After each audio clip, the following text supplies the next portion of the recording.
Um, Lily, it's my name. Uh, wasn't always my name, but it's the name that I chose on the streets to stay safe. So I can always tell if somebody knows me by Lily that they know me from my other life. And if they know me by my other name, then they know me from when I was not into that. So it really helps with that. It kind of gives you a sense of protection. It also gives you a false sense of security in the sense of like you can basically do whatever you want because East Hastings was absolutely there was rules, of course, like there is everywhere, but there was no law.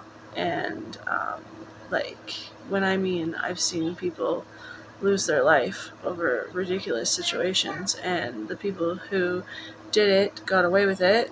Um, like that's really what life was like out there. One wrong move and you're dead on like in front of 20 people, and nobody does anything about it. It just is. It is what it is out there, right? Because of that, you deal with SA a lot, especially because of my DOC in the end. I went from like using Entinol Fay.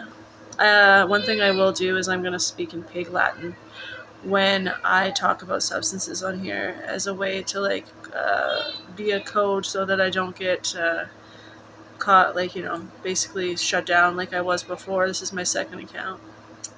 But yeah, when I was an Entinol Fay addict, it wasn't enough, so I went to Anquilizer trays, and those were putting me into really extreme vulnerable situations where SA and grape and all of those really terrible things was happening to me.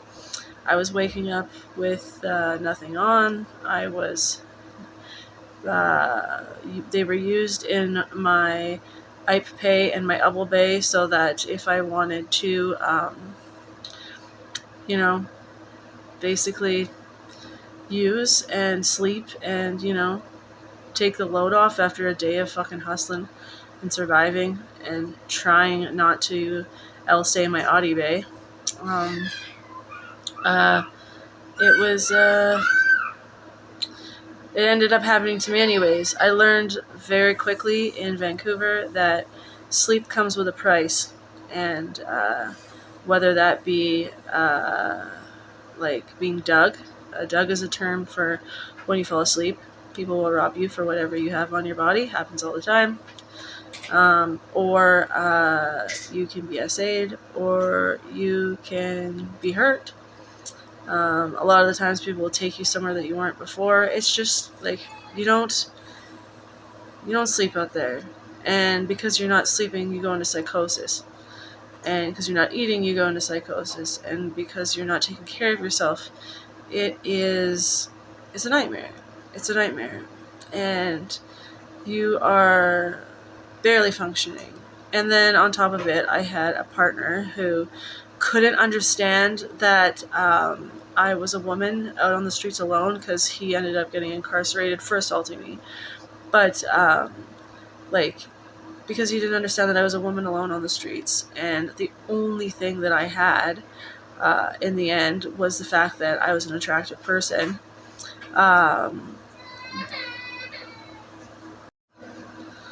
And because of that, people gave me things a lot of the time. But I learned very quickly that there was no such thing as anything for free, and that always came with a price. And when you're having to Oaksmay and Ubble Bay every 45 minutes to 2 hours, depending on the strength of what you're doing in order to stay out of withdrawal, sometimes you have to put yourself in situations that were desperate. And I tried my best. I tried my best to hustle all day. Like, I did what I could so that I didn't have to, do that kind of work. And unfortunately, there were times where I did. And he didn't look at the 90% of the time where I didn't. He looked at the 5 to 10% of the time that I did. And because of that, I was assaulted a lot. So, that added to it. So, in order to get out of my situation that I was in, I had to leave him behind. And because of that, I deal with survivor's guilt. And even though he was a terrible person and treated me really poorly, I still feel bad about the fact that I left him out there. And because of the fact that I have a soul tie to this, oh God, it frustrates me. Because of that situation, I now have to feel when he is miserable, and it makes me sad because I can feel it. But it is what it is. I'm healing. He was grateful that I got out of there because he didn't want to see me die, and in the end, that's good enough for me. But yeah, I don't wish that on anybody, not even my worst enemy, especially not somebody that I love. You know?